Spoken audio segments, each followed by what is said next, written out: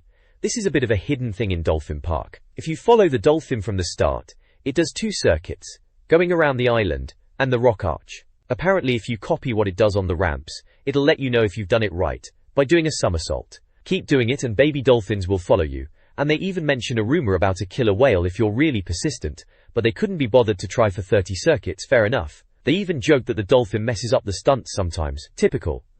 Yeah, Wave Race 64, decent game for its time. This page from N64 Magazine is all about Wave Race 64, good old Wave Race 64, yeah I remember that. It's focusing on the Southern Island course, calling it a surfer's paradise, which is a bit much, isn't it? But it does look pretty good, I'll give them that. They're saying the tide changes things up each lap, which is a clever idea to be fair. Makes you think a bit more about your route, rather than just hammering it around. There are some tips here, like how to do a wheelie, which they admit is completely pointless but fun to show off I suppose, and advice on handling the tidal channels, which reviewer Zai says you should just go with, rather than fight against them, bit like life advice hidden in a game review, eh? They even mention a cool trick, leaping between the masts of a shipwreck on this course, if you're feeling brave, which sounds like a bit of alright showing off to your mates. They're going on about the water effects, calling it a wet patch, bit daft, but they're impressed, comparing it to Super Mario 64's water, saying it's a working model of the ocean surface. Bit dramatic, but it did look pretty swish for the time, I have to admit. They're saying the waves are constantly changing, making each race feel different, and that it pushes the N64 to its limits, which was probably true enough back then. They mention the analog stick and how it gives you fine control, which was definitely a step up from the digital pads we were used to. There's a little bit down the side about changing racing colors if you and your mate pick the same rider, a handy little tip there, and a slightly odd bit at the bottom, with a screenshot from Port Blue's big tunnel, comparing the texture on the wall to the portal room in Hazy Maze Cave from Mario 64. Bit random, but I guess they're just pointing out they've noticed these details. And there's a caption under another screenshot saying sportingly Jester didn't let impending death ruin his stunt roll celebrations, which is a bit of alright humour, isn't it? Overall, it's a pretty decent look at Wave Race 64, making it sound like a good bit of fun, and yeah, looking back, it definitely was. This page is a review of Wave Race 64, right in the early days of the N64. It's got a big splash image of the game at the top and some screen grabs dotted around. Ah, Wave Race, yeah I remember this one. Proper showcase for what the N64 could do with water, wasn't it? The reviewer, some bloke called ZY, pronounced Zai, apparently seems pretty impressed. They go on about the graphics and the water effects, saying it's hard to believe even when you see it, which, yeah, back then it was quite something. The review talks about the controls, mentioning you can lean into corners and all that, making it feel quite natural. They even mention the oof sound when you crash, little touches like that. There's a section about a cheat called a free lunch, sneaky little thing it was, messing with the game and giving you loads of points. They tell you not to use it, mind, saying it ruins the game, which is fair enough. Bit tempting though back in the day when you were trying to impress your mates. Apparently there's another cheat that messes with the timer. But it's not that great. The review gives it a whopping 90% at the end, calling it innovative and ambitious, and saying your video gaming expertise is incomplete until you've played it. Bit strong that, aren't we getting carried away, ZY? But yeah, it was a good game, I'll give them that. They seem to rate the visuals, sound and mastery, and lifespan pretty highly too in those little boxes on the side. All in all, reading this page takes you right back to being hyped for the N64 in '97, doesn't it? Good times.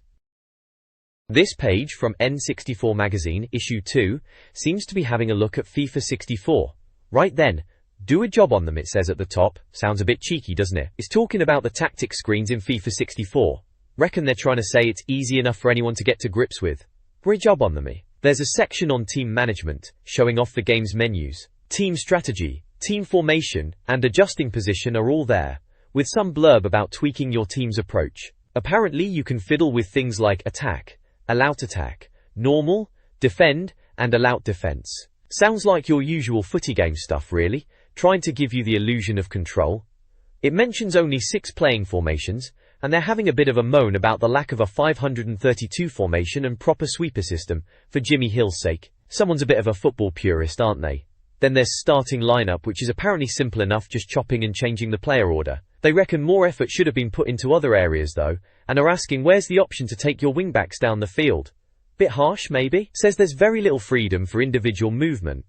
Then there's the main review bit for FIFA 64 itself. They say FIFA 97 on the PlayStation was rubbish, strong words. They were hoping the N64 version would be better. It's got a big A at the start of the review, like it's some kind of article. They're laying it on thick about the yearly reinventions of FIFA. Back then, seeing real players was a big deal, but now it's not enough apparently. They reckon they're embarrassed by the 22 stumbling polygons plodding about, calling them Brighton-bound busload. Cheeky. They thought EA would have listened to criticism of FIFA 97, but apparently, much of what was bad in that game is still here in FIFA 64. Even with the N64 being more powerful, the Canadian developers haven't fixed the pace, the control, or the dodgy goalkeepers. Worse still, the changes they have made to the game are a bit questionable. There's a screenshot of the game and it mentions telecam replay thing. Replay your favorite or tedious moments. Fabulous. Truly, they say, a bit sarcastic maybe. It's got a bit of box at the bottom, saying, FIFA 64 Electronic Arts. Out now, with a Union Jack flag, rated 14 players, 64 meg, controller pack backup, and £59.99. Blimey, games were pricey back then, weren't they? All in all, sounds like FIFA 64 is a bit of a mixed bag then. Not a massive leap forward from the PlayStation version if you believe this ZY fella. This page is about FIFA 64 on the N64, and it seems like the reviewer isn't completely blown away, especially by the penalty shootouts, calling them a death penalty. Which sounds a bit harsh, doesn't it? Apparently they're quite random and frustrating, relying on luck more than skill. The review mentions the graphics, saying EA has managed a frosted glass look, which is kind of a polite way of saying it's maybe a bit blurry, and the stadium design gets a nod for being nicely designed. But then they quickly get back to the gameplay issues, pointing out that while the game's out, some bits feel rushed, which is a shame really, as you'd hope for a polished product on the new N64. They also talk about the FIFA 64 cam and picture-in-picture view, but reckon they're a bit of a letdown, nothing really new or that great. The reviewer, Tim, says the game speed is infuriatingly slow compared to older versions and criticizes the AI and controls, particularly the pass button. It sounds like they think FIFA 64 is a bit of a missed opportunity, especially compared to what it could have been on the N64. There are some captions on the screenshots, like one about Martin Keown forgetting how to defend a penalty, and another about Liverpool, with Fowler being unstoppable. Typical football banter. It mentions Dave Besant's guide to goalkeeping, which is funny if you remember Besant's, goalkeeping. In the side columns there's talk about fever pitch for football games on the N64 in general, and they mention ISS 64 as competition, which was always a big rivalry back then, wasn't it? They touch upon J-League Dynamite Soccer, and Actua Soccer too, placing them in the landscape of football games at the time. And then there's a bit about FIFA 98 already being on the horizon, hinting at improvements for the next year. Overall, it feels like a slightly disappointed but still hopeful review. They acknowledge some good points but are clearly let down by the gameplay and speed of FIFA 64. It's that classic feeling of wanting a game to be amazing on a new console, but it just not quite hitting the mark. This page depicts a review of a game called Soccer 64 in N64 Magazine. Right then, Soccer 64, catchy working title it is, isn't it? Apparently, it's made by Hudson, who are probably hoping it'll do alright without any J-League endorsement. Remember J-League Perfect Striker? They reckon this Soccer 64 is going to be a bit like Dynamite Soccer, with cartoon-like players. Chunky, they say. They're going on about some new move called the Rocket Dash. Sounds a bit much, doesn't it? The review itself is by a Peter Shilton, not the goalie obviously, must be someone else with the same name. He's on about goalkeepers in FIFA never taking incoming balls with their legs together, which is a bit specific. He reckons in Soccer 64, they do this Cossack dance thing, legs akimbo, and then it's not their fault when a toe-poke goal goes in. Right. He's also banging on about Perfect Striker 64, saying if that's the level of expertise, then FIFA 64 can claim to be the Screwfix Western League incarnate, whatever that means. Bit harsh maybe? Apparently there's some I can't believe it's not butter sponsorship deal in the game because the goalies are smearing tubs of something on their gloves. He says this makes the game very irritating. Sounds like a right laugh, in a bad way. Dongy. There's a load of screenshots with captions showing the game in action, like, bursting through, Romario unleashes one, and then another one about the Irish are on the attack though. It's all a bit back and forth with the Irish and Brazil it seems. Uncertain defending by the Irish lets Juninho in on goal, and he has a pot. The Irish are playing Dead Lions. Sounds like a right ding-dong of a match in the screenshots. Then there are these little boxes giving scores for different bits. Visuals are a 3, sounds a 5, mastery a 4, and lifespan a 6. Visuals consistently disappointing, especially after Sigh, J-League Perfect Striker. Sounds, some dreary hip-hop and Lee Motti and the Lad Grey turn out to be disappointing muffles. Mastery plef, it's slow, it looks horrible, and it plays like Hull City. ICIS League. Bit brutal to Hull City there. Lifespan riddled with faults, and tries its very best to make you never want to play it again. Ouch. The verdict bit at the bottom says, the more you play, the more you realize how thoroughly dreadful things are. Makes playing football a dreary task. Criminal. And then a big score of 39%. Blimey, that's a stinker, isn't it? Still, remember playing some right rubbish back then, didn't we? Guess you couldn't win 'em all. This page showcases the Import Arena section of the magazine, and it looks like ZY is getting his hands on games that haven't even sniffed a UK release yet, focusing on imports from Japan and the US. The main game being highlighted here is Blast Corps. Blimey, that title sounds like it means business. It's got a massive robot chap there looking a bit like he's ready to knock some buildings down, which the text seems to confirm: smash a crate, tear down a house, heck, demolish an entire city. Sounds a bit mental, doesn't it? Perfect for letting off some steam after a hard day at work, I suppose. It's apparently made by Rare and Nintendo, so you know it's probably going to be decent quality at least. They don't usually mess about, do they? It's out now according to the little box, weighs in at 64 megs, which was pretty chunky for back then, and needs a controller pack to save your progress. It's an import title, so they're talking yen, about 6,800 of them, which they reckon is around 35 quid. Bit pricey for a game you can't just pop down to Electronics Boutique for, eh? Says it's an N64 star game though, so maybe it's worth the extra effort and cost if ZY is giving it the thumbs up. Guess we'll have to wait and see if it ever makes it to Blighty officially. This page then, is all about Blast Corps. Right then, listen to this for a story. There's a nuclear missile carrier, dodgy as anything, and it's got to be detonated safely. Except, naturally, things have gone a bit Pete Tong, and it's leaking and driving itself to the detonation site. Automatically. You're in the Blast Corps, and as it says here under what this means in practice, you're clearing a path for it. Demolishing buildings, bridging gaps, the whole shebang. Sounds a bit mental, doesn't it? They give you one vehicle to start with, but apparently you can find better ones as you play, which is always good. There's a screenshot showing some of the action, looks like controlled chaos, as you'd expect. It's got that colourful, chunky N64 look about it, doesn't it? Could be a bit of alright fun, this one. Might have to keep an eye on it.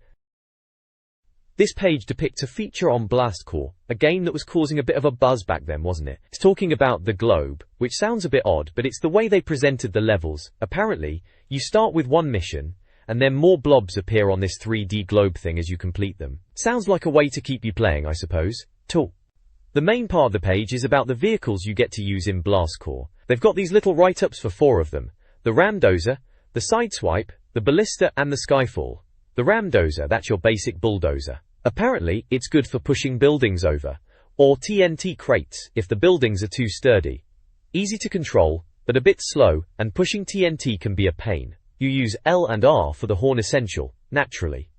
The reviewer, Zai, reckons the faster you go, the more damage you do. Makes sense, I guess. Then there's the Sideswipe, which is described as an articulated lorry with rams that pop out. Sounds a bit bonkers, doesn't it? Apparently it's good for smashing buildings on both sides of the road, which seems to be its main job. But it's tricky to handle, and the rams only work a limited number of times. You use L or R to pop out the rams. The tip is to drive down the middle of the street to hit buildings on both sides at once. Clever. Next up, the Ballista and Missile Bike. Now this sounds more like it. Fast and can blow things up from a distance. The reviewer does say the missiles aren't that powerful and are hard to aim, which is a bit of a downer. L and R launch rockets. Like Doom. Or not, they say. Bit sarcastic there, eh? The tip is about rocking the bike to fire missiles up and down. Tricky, but might be useful. Lastly, there's the Skyfall buggy. This one is all about speed and bashing things down. Drive it up a slope, and then launch yourself at stuff. Sounds a bit like a wacky races kind of thing. Fast and nippy and fun, apparently, but bumpy and hard to steer accurately. L and R for a turbo boost thing. The tip is to come down an embankment and turbo boost at the last moment. Sounds like a recipe for disaster, but fun disaster, maybe. They've given each vehicle speed, destructive power, ease of control, and an overall rating out of 10. Ramdozer and Sideswipe are rated 8 overall, Ballista a 7, and Skyfall only a 4, so maybe the buggy isn't all that great. Interesting to see what they are like in game. These are just previews after all. This page here is a look at Blast Corps, that new game on the N64. It's talking about the vehicles in it, beyond just the main diggers and dump trucks you see in the ads. First up there's the Thunder Fist, which is described as a giant robot exoskeleton. Bit much really, isn't it, but looks kind of fun for just smashing things. Apparently, all the face buttons and shoulder buttons just make it somersault. Strategic depth there, eh? Speed of 7, power of 8, ease of control 6, and an overall of 8. Not bad scores, must be alright then. The reviewer, ZY, pronounced Zai I guess, says to pause and aim between rolls, rather than just button mashing. Sound advice probably. Then there's the Backlash, which is a big truck for skidding sideways into buildings. Seems a bit daft, but they say it's fun to start with. Annoyingly inaccurate though apparently, and gets boring in later missions. Stats are speed 7, destructive power 7, ease of control 2, and overall 3. Ouch, that overall score is a bit of a stinker in it. The tip is to get the truck's tail to swing into things. Right then, sounds precise. Next up is the J-Bomb, which is a robot with jets that can fly and stomp. Now this looks a bit more interesting, doesn't it? Crushing skyscrapers and flying long distances, that's more like it. Blemish-free apparently, and a firm favourite. Stats, speed 9, destructive power 9, ease of control 8, overall 9. Blimey, top marks all around. Tip is to stamp right in the middle of 4 tower blocks to knock them all down at once. Sounds like a laugh. Then, it moves on to extra vehicles. Cranes for picking things up, obviously. Trains, which are apparently fast for getting across the map and can carry vehicles. Boats, like trains but on water, for loading vehicles and crates. Cars, which they admit, are of very little use but fun to drive and good for race levels. Bit honest, weren't they? The reviewer mentions the hooter and sirens on the police car, and Dixie being played. Ooh, the 90s. There's also the Juggernaut, which you don't drive, but it's parked at the end of levels, and a helicopter, which you also can't drive, but it flies you in at the start of missions. So, a bit of everything then, in Blast Corps. Seems like they've packed it full of stuff. Not sure about that Backlash thing though, sounds a bit pants.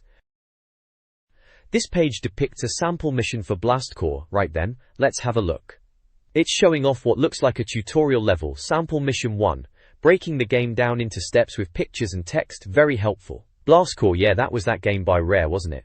Always pushing the boundaries, those chaps. The first step is about a railway station, in the way of your carrier. The solution they suggest is to hop on a train and, well, bash right through it. Sounds about right for a bit of N64 action. Step 2, TNT, on the back of the train. Of course there is, but you can't push it. Apparently your bloke is a bit weedy. Their words, not mine. So the solution is to leg it back and find a bulldozer. Classic. Their words. Step 3, now the bulldozer won't go over the tracks because they're raised. Bit of a pickle, but no worries, there's a crane. Load the bulldozer onto the crane, move a portakabin out of the way, because why not, and lift the bulldozer over the tracks. Sounds like a right palaver, but that's the fun, innit? Warrington. Finally, step 4, problem solved. Push the TNT crate off the train and towards the station. Warrington towards the station. Warrington bingo. Mission complete. Nice and easy when you know how. Down the left, there's a cyclone suit section. A mad robot that does elaborate tumbles and flick-flacks into buildings. Sounds about right, for a robot suit in a game. Immensely destructive, and delightful to watch. Pros and cons listed. Requires a long run-up, which the screen doesn't zoom out far enough for you to judge properly. That sounds like a proper reviewer moan, fair play. Would have been better if they'd called it Acrobot. A bit of sarcasm there, cheeky. Apparently, buttons all do a tumble, so that's easy then. Stats given. Speed 8. Destructive power 8, ease of control 6, overall 7. And a tip. Don't ask us, this one's got a mind of its own. Typical game tips back then, cryptic as anything. Overall, looks like a good introduction to Blast Corps, showing off the kind of daft puzzles and destruction you could get up to. ZY obviously thought it was alright. Yeah, looks like another one for the collection back in '97. This page showcases a sample mission 2 for the game Blast Corps, looks like a guide through part of the game. Right then, Blast Corps. Warrington. Yeah, I remember that one. Rare game, wasn't it? Always a bit quirky they were. This walkthrough talks about using the J-Bomb vehicle to clear obstacles for a missile carrier. Seems like you're always just clearing a path for something in that game, be it buildings or whatever else gets in the way. They've got screenshots of various problems and solutions, like getting stuck behind a railway platform, or having to cross a river with a boat, typical Rare puzzle stuff I suppose. There's also a bit on the side called Soft Sell, about Japanese games adverts. The reviewer, this ZY bloke, reckons Japanese game ads are better than the usual stuff we get over here, less of the half-naked women and more clever wording, which is a fair point. Though he thinks the Nintendo Blast Corps ads are a bit dull, buried at the back of the magazine, which sounds about right for Nintendo at times, bit safe and sensible. Then there's a Japanese advert for a game called Blastoza, featuring some woman called Mikuwa Hosoki. Apparently, the Japanese box has Blast 'em all on it, which is pretty straightforward. They mention that if you get the Japanese version of Blast Corps, you'll be fine as the hints are in Japanese, but you can mostly figure it out, which is optimistic of them, isn't it? They do say some of the scientists in the game might be a bit tricky to understand in Japanese, which, yeah, cheers for the warning. Overall, it's a fairly standard preview page, going through a mission in Blast Corps, and a little look at a Japanese game advert. Nothing too groundbreaking, but it was always good to get a sneak peek at these games back then, wasn't it? This page depicts an article from N64 Magazine, seems to be digging into Blast Corps. It's got that slightly over-the-top title, and when I've done all that, typical magazine headline trying to sound dramatic. The main part of the article is all about what you do after finishing the main missions in Blast Corps. Apparently, even after you've smashed all those buildings, there's still more to do. They're talking about going back to find 6 scientists hidden in levels you've already completed. Sounds a bit like padding things out, doesn't it? But the reviewer, ZY, or Zai as they pronounce it, says it's actually quite fun finding secret passages and underground bits while looking for them. They reckon it might take an hour or so to find all the scientists. That's a decent chunk of extra gameplay, Doryu. Then there's the whole space shuttle thing. Apparently, after averting the missile crisis, the space shuttle has an emergency landing. In the middle of a city. Typical Blast Corps craziness. There's a bit about the moon levels too. Low gravity, new graphics, and more buildings to smash on the moon. Sounds like more of the same smashing fun, but on the moon. Can't complain about that. They also mention gold medals, saying you get one for each mission, but you can get another by going back and destroying every last building and collecting all the RDUs, those little flashing dots. RDUs, or radiation dispersal units as they elaborately call them, apparently give you bonuses and hint at secret routes, like those triangle things in Turok, they say. Communication points are also mentioned, hidden in tricky places, giving access to bonus levels. Down the side, they've got extra bits talking about crates, TNT crates, missile crates, and sidewipe charge crates, standard explosive fun. And survivors, people who run out of buildings you demolish, and you have to collect them with a helicopter. Apparently you can't run them over, which is probably for the best, morally speaking. Then there's bonus games. They mention races, and some weird Pac-Man and pool type games using bulldozers and TNT. Sounds like a laugh, if a bit daft. And lastly, they hint at outer planets. If you get gold medals on every level, maybe extra moon-style missions on Mercury, Venus, Mars and who knows where. They say the planets are in the background, which is exciting, eh? In a very understated British way. They're going to keep trying for gold medals and report back in a future issue. Overall, it sounds like Blast Corps is shaping up to be a pretty deep game. More than just smashing things, though smashing things is clearly the main appeal. Lots of extra bits to keep you going after you finish the main game, which is good for your money's worth, isn't it? This page in N64 Magazine is all about Blast Corps, remember that one? Nintendo and Rare were really pushing it as a brand new type of game, and to be fair, they weren't far off. Back then, everything on the N64 seemed to fall into neat little boxes. You know, Mario Kart 64 was the racer, Pilot Wing 64 was the flight thing, Turok was your Doom clone. But Blast Corps, it was different. It was all about smashing stuff up, but with a bit of thought to it, not just mindless destruction. A save the world game? Well, sort of, but definitely not a driving game in the usual sense. Borington. The review bangs on about how quickly you get into it, doing things you just hadn't done in games before, like skidding dump trucks and toppling buildings with robots. It mentions using a crane to lift a bulldozer over railway lines, and trying to clear houses out of the way of a runaway radioactive lorry. Classic stuff. They reckon the levels get better as you go on, starting simple and then getting more puzzle-like. There's a bit about releasing a J-bomb from a tomb and destroying a massive cliff. Typical game nonsense but fun at the time. The reviewer Jonathan admits to getting a bit frustrated and even saying a few rude words, which is fair enough. Some of those levels could be proper head-scratchers. He reckons not all the levels are perfect, moaning about getting stuck on scenery and vehicles blundering off, but overall he thinks Blast Corps is great. He goes on about the graphics being detailed, no slowdown, and smashing explosions, but says he didn't really notice it all until he went back to look at the screenshots later, because the game itself keeps you so busy. There's a little side bit about human demolition, which is a funny glitch where if you park next to a building and get out, your bloke just goes, "Doh!" and the building blows up. And ghost cars, which is like Mario Kart Ghosts, but with your previous go in a race level. They give it 8 out of 10 for visuals, saying it's not that varied level to level but has lots of detail and explosions. Sounds also get 9, apparently with a variety of tunes, and all the bangs and rumbles you'd expect. Mastery gets a 9 too, saying the mechanics become clear, and there are loads of secrets. Lifespan is marked down with a 6, saying it's a bit short but fun to replay. The verdict overall is a solid 88%, calling it inspiringly original and fun.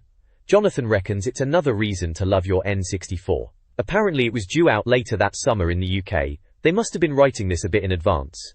Good times. This page is a review of Doraemon on the N64 from way back in issue 2. Blimey, that takes me back. They've given it a score of 60%, which is, you know, alright I suppose. It kicks off saying it's a bit of a clone, and they're wondering if lawyers will be getting involved. Accessibility-wise, being in Japanese makes it a bit of a pain for us Brits, fair enough. Visually, they reckon it's lovingly crafted landscapes but lacking the bustling feel of Mario's world. Sounds get a 6, starting fun, but apparently the fairground music gets a bit frightening, with some nice effects though. Bakaneka. Mastery gets a 5, saying it shows some skill, but most of the ideas are already in Mario. Lifespan also gets a 5, just a simple adventure, made harder by the Japanese language again.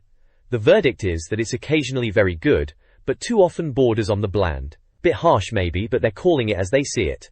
There's a section called Race to the Brine, talking about some underwater racing bit, with USA-style antics, which sounds a bit weird for Doraemon, doesn't it? Nitro boosts are mentioned.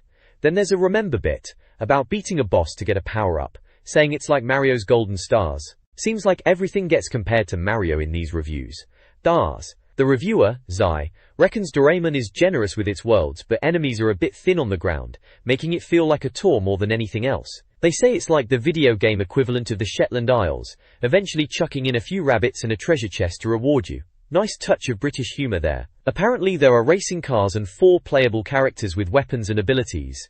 Sounds a bit like Mario Kart but platforming maybe. Overall, they think it won't set the world alight, saying it's aimed at the younger end of the Japanese market, just like the Doraemon comics. They reckon if you're after the next big platformer you might be disappointed, but it's an okay time waster, just not up to Mario's standard, which, let's be honest, was pretty high at the time. So yeah, Doraemon on the N64, a bit average then, and probably still a bit average now, but hey, at least it's Doraemon. This page features an article from an old N64 magazine, I reckon it must be back in the day. Judging by the Import Arena header, feels like the 90s. It's all about a game called Human Grand Prix, coming to the N64. Seems like they're saying rally games were big at the time, but this is Formula 1 for Nintendo's new console. Bro. They've got a few screenshots dotted around, showing the game in action. Looks a bit blocky, as you'd expect for the time, but they're saying it's a step up from the 16-bit stuff, more like PlayStation graphics apparently. One of the captions mentions pop-up, which was always a bit of a pain in those early 3D games, wasn't it? But they also say the courses could look glorious if it wasn't for that. There's talk about the game being enjoyable but flawed, and that the speed of the game is breathtaking. Bit strong, isn't it? They go on about the AI being well defined, and the sponsors in the game having changed names because it's not official, but the logos are similar to the real ones. Sneaky. Apparently waiting for corners is the best way to get respect in the game, and the CPU drivers are a bit suspicious, whatever that means. There's a little box about options before each race, letting you make changes. And another one mentions that Williams-Renault means you'll lap Silverstone, which is a bit of a brag, isn't it? Down at the bottom there's a bit called Shake Up with Makeup, which is talking about Human Grand Prix coming to the US as F1 pole position in September. Ubisoft are doing the publishing, and they're promising big changes like getting rid of letterboxing and making it look and play better. Strong words, says the magazine. A bit of a dig, maybe. Finally, there's a Human Grand Prix info box, saying it's out now, a 64 megabit game, needs a controller pack for backup, and costs about 50 quid. Expensive times for games back then. The reviewer, Tim, seems to think it's backslappingly fun, even if it's not perfect. Sounds like a decent enough racer for the N64 in '97. This page from an old N64 mag takes a look at Human Grand Prix, remember that one? It's all about the Monaco track in the game. They've got this track map highlighted with red dots and little text boxes all over it, giving you tips for each part of the circuit. Starting at the beginning, tip number 1 talks about getting your acceleration right from the back of the grid. Then tip 2, already laying it on thick if you're at the back, saying your timing is rubbish if you are still languishing there. Charming, charming. Tip 3 mentions a straight where you can gain positions. And tip 4 is about a tricky 90-degree corner. Tip 5 describes a hairpin as a nightmare, which sounds about right for Monaco in a racing game back then. Tip 6 is cut off, but seems to be about corner concentration. Tip 7 is about using the track's bent pieces to your advantage. Tip 8 is about cutting across a raised section to get ahead. Tip 9 points out a short straight to exert your authority. Sounds a bit grand for a game, doesn't it? Cuckoo. Tip 10 talks about the last quarter of the track at Monaco being the worst, with narrow streets, and needing a brain to navigate well. That's helpful. Tip 11, if it's wet, veer right for the pits. And tip 12, if you are doing well after a lap, keep at it. Still work to do though, they say. Very encouraging. Over on the right side, there's a bit about signing a driver contract, mentioning Eric Hall and H. Dill, as if that means anything to a racing game. Says you can replace sausage-munching Schumacher, or the smile-based Eddie Irvine. Bit cheeky. And apparently you can save your brand new teaming of Dames and Mickey onto a controller pack. Right then. There's a section on accessibility, saying the menus are in English, which is always a bonus in a UK mag. Visuals are described as having atrocious pop-up, but sleek, detailed cars and tracks. Sounds get a mention, saying the game captures the roar of an engine, but it also sounds like a beehive. Mastery is said to be speedwise but could have been crisper. Finally, Lifespan says the more you play, the better it gets. The verdict calls it F1 without the slick, licensed feel, but still able to provide sheer bouts of enjoyment. It gets a score of 71%. So, a decent enough racer back in the day, but nothing to write home about according to ZY, the reviewer. This page from N64 Magazine, issue 2 it seems, takes us back to a guide on finding all the keys in TUR, that's Turok, Dinosaur Hunter of course, on the N64. Remember that one?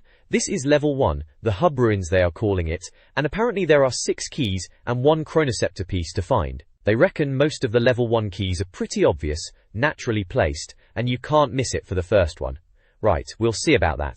Key 2 though, they say might be a bit trickier, easily overlooked, behind some vines. You need to climb those vines on the left after some ambush from a chap to get to the top for the key. Sounds like typical N64 platforming stuff, eh? Jump puzzles ahoy. Kia. Key 3 requires a bit of a jump, apparently, not that it looks it mind. They are telling us to take a deep breath and run and press the right shoulder button at the last moment. Sounds a bit fiddly, typical game magazine tip, probably makes more sense when you are actually doing it with the controller in your hand. Finally, for key 4 on this page, it's tucked in an alcove on the right, at a crossroads in the cave system. Again, you can't miss it. They keep saying that, don't they? We will soon find out. It's all about finding these keys to assemble the final weapon, the chronoceptor. They mention you need 1 piece from each level. Right, better keep those eyes peeled then. Good old Turok, running around blasting dinos, fond memories. This page from N64 Magazine, issue 2, has a big, bold, OK splashed across the top, looking very 90s, I tell you what.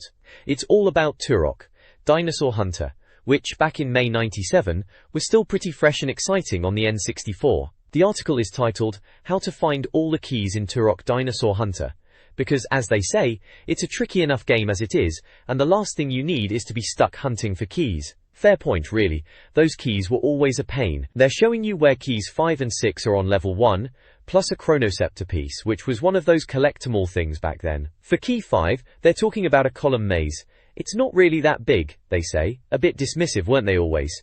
You find the 5th level 1 key at the end of it. The screenshot shows Turok looking at a little fire thing in this maze. Classic N64 graphics, a bit blurry now when you look back, but mind-blowing at the time. Gear. Key 6, they say you'd need very poor eyesight to miss. Bit cheeky. It's the final key to get before you enter the transporter. The screenshot shows this final key, circled helpfully, near some trees. Again, not exactly cutting-edge graphics now, but did the job back then. Then there's the chronoceptor piece, the first one. Apparently it's in the column maze, just before the 5th key in the exit. The text says to work your way past the end-of-level guardian to the hub. They tell you to walk up to panels in front of the blue gateway at the hub, to insert keys and activate level 2 and 3 portals. The screenshot shows Turok approaching a blue portal thingy with some guards around. Looked impressive on a CRT telly back in the day. It's a pretty straightforward guide, simple stuff, but remember in '97, we didn't have the internet at our fingertips for game guides, so this kind of thing in a magazine was actually really useful.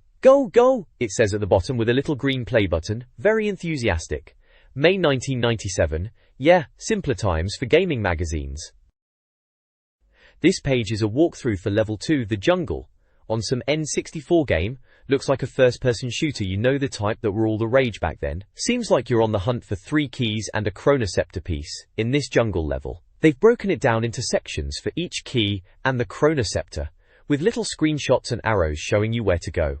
Remember these kind of guides in magazines? Always handy if you got stuck, before everyone just looked up everything online, obviously. For key 1, you're jumping in the water past the village, and swimming underwater to find a secret passage for the first key. Key 2 sounds a bit trickier, involving cliff paths and jumping down near treetops, typical platforming stuff they like to throw into these games. Key 3 is near the end of the level, high above the water, and you've got to swim deep and head northeast to grab it, probably some underwater tunnel shenanigans. Finally, the chronoceptor piece is past some huge statues and buildings, looking over an edge and jumping down some island platforms. It's all fairly standard level design for the time. Find the keys, get to the end. These magazines were a lifesaver sometimes, especially with games getting a bit more complex back then, even if sometimes the screenshots were a bit blurry and didn't always help as much as you'd hoped. This page shows a guide for Level 3 of Turok, Dinosaur Hunter, on the N64.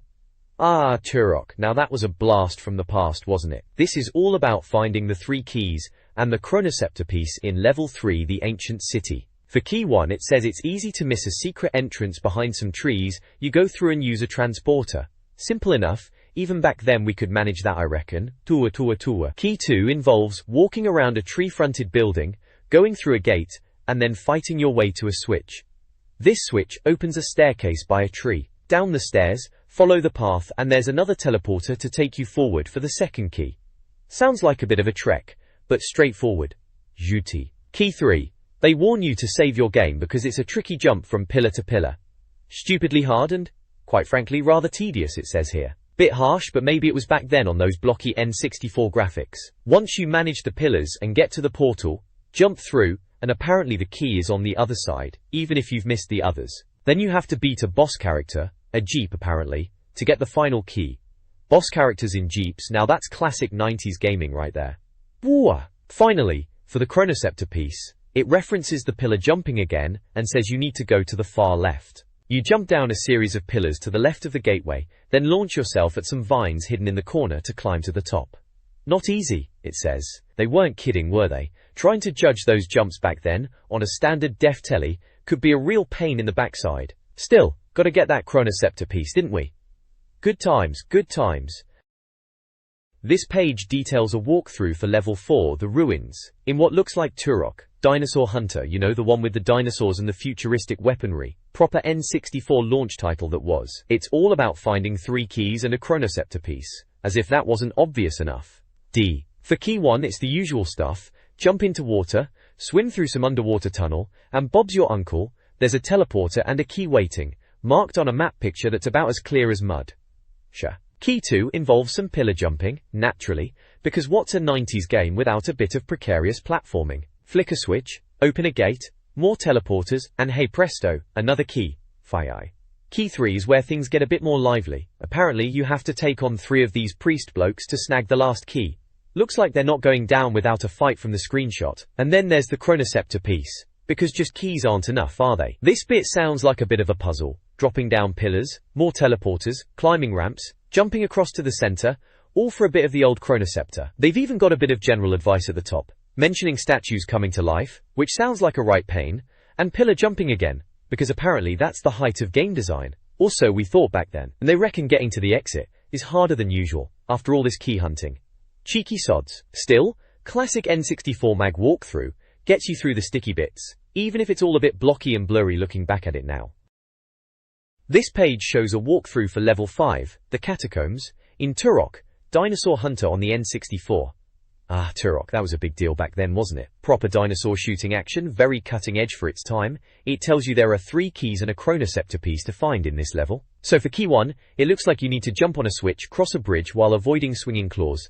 Sounds like classic Turok traps. Key 2 involves climbing a wall, hitting some switches in a room to raise pillars, fighting some beasties, and then jumping on the pillars and climbing a tower. Key 3, apparently from Key 2, you turn around, jump on another switch to drain some water, and go through a passage, all fairly standard stuff for a game of this type. Then it mentions a boss fight after that for Key 3, which is described as rather impressive.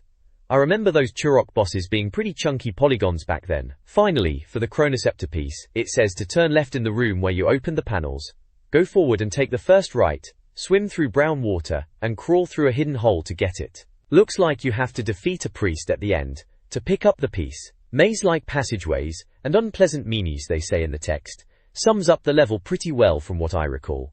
They reckon it's worth it in the end. Well, for bragging rights with your mates at school, probably was. Good times. This page from N64 Magazine, issue 2 it seems, dives into level 6 of Turok, Dinosaur Hunter, which was a pretty big deal on the N64 back in '97, showing you how to get all the keys and the Chronoceptor piece. Remember Turok? All very misty and atmospheric, shooting dinos with futuristic weapons, a bit of a system seller really for the new console. It's a guide for Treetop Village, telling you there are 3 keys and a Chronoceptor bit to find. Right at the top it warns you it's a confusing level, with a lot of jumping, classic N64 platforming really. You spent half your time looking over edges to see where you were meant to leap. It even tells you to watch where you're falling. Helpful? Cheers magazine. For Key 1, it says fall off a cliff after the first checkpoint, and then jump across some platforms, and fall down a hole. Sounds straightforward enough, in theory anyway. Key 2 involves going back to a checkpoint, taking a left, and jumping around a bit in a cave, then more jumping. Key 3, you're back at a rope bridge, crossing to a teleporter, and then apparently you just follow the path and kill a priest to get the last key. You can't miss it, they say, famous last words in gaming guides. Mal. Finally, for the Chronoceptor piece, it just says, easy, just jump left behind the portal at the end of the level. Well, if they say it's easy, maybe it is, or maybe they just ran out of space to write a proper guide bit by then. So all those slightly blurry screenshots, with yellow arrows pointing all over the shop, classic magazine guide style, takes you right back. This page from an old N64 magazine, probably from around May '97, is all about getting through level 7 and 8 in Turok, Dinosaur Hunter. Level 7, The Lost Land, sounds like a bit of a mixed bag according to this, with frustrating jumps and then a big fortress assault. It's telling you how to find the 2 keys and the Chronoceptor piece in level 7. For Key 1, they're saying after the second checkpoint you need to jump down the cliff edge and hit a switch, then climb some vines to get out. Sounds straightforward enough, if a bit cryptic without actually playing it now. Then for Key 2, you've got to go through some teleporters into a fortress, and hit another switch again. Use your map is the advice. Yay. Then for the Chronoceptor piece, which sounds like the really important bit, you're facing those moving pillars and then have to jump into the lava. Apparently it's not actually lava, just looks like it. You swim down, follow the wall to the left, and find a secret passage to the key. Blimey, jumping into lava, cheeky. Level 8, The Final Confrontation, sounds like a right beast. Apparently you've got all the keys by now, so no more to find, but level 8 itself is just really tough. Lots of enemies and challenges. They're saying you'll need that Chronoceptor piece for the final bit, and to use your map to align your jumps. Again, with the map advice. Seems like that map button was getting a hammering back then. Looking back, Turok was a pretty intense game for the N64 at the time. Loads of shooting and jumping, good times. This page depicts a how-to guide, typical of the N64 magazine back in the day. This one is all about securing challenge points in Shadows of the Empire. Right in the middle you've got everyone's favourite droid, R2-D2, looking rather pristine, probably before he gets all mucky on Tatooine. Done. It's framed as a top-secret mission briefing from Rebel High Command, Hoth, no less. Dash Rendar is the agent, sounds important. The overview text is quite dramatic, talking about the survival of the Rebel Alliance, and insurmountable odds, bless them. May the Force be with you, they say. A bit cliché even then. Weren't we getting a bit tired of that by '97? Down below there's another little R2-D2. This bit's titled, Results of Collecting Challenge Points, so it's like a follow-up transmission. It details what prizes you get for collecting these points on different difficulty levels. Easy gets you a Lebo scanner, which is apparently a mapping device, very helpful thanks. Medium you get to fly an X-Wing in the Skyhook battle, now that sounds a bit more like it. Hard mode is just silly. Invincibility and unlimited ammo in the Doom levels, bit much isn't it? Jedi level, Wampas in the Doom levels will follow you and kill your enemies. Wampas in Doom? That's a bit of a weird crossover, but alright, whatever floats your boat. Jedi level, apparently for easy and medium prizes, you just hold the camera button for 5 seconds, and for hard you have to crouch for 15 seconds. Bit of a faff, innit? And they point out the prizes aren't transferable between difficulty levels, so no cheating then. Typical N64 game secrets and tips. A bit convoluted, but that was half the fun, wasn't it? This page is all about getting the most out of Shadows of the Empire on the N64. Proper deep dive guide this is. It kicks off with some top secret snowspeeder flight tactics. Right, because everyone needed a manual to figure out how to fly a snowspeeder. It breaks down the Imperial attack into stages, starting with those annoying probe droids. Remember them? Little buggers. Then it moves on to ATSTs, and finally, the big daddy, the AT-AT walkers. Apparently, the trick with those lumbering AT-ATs is to fly around them in circles, clockwise mind you, until they fall over. Bit like tripping up a toddler really, but hey, if it works. They even mention getting a challenge point for each one you manage to harpoon and topple, which is a nice little bonus.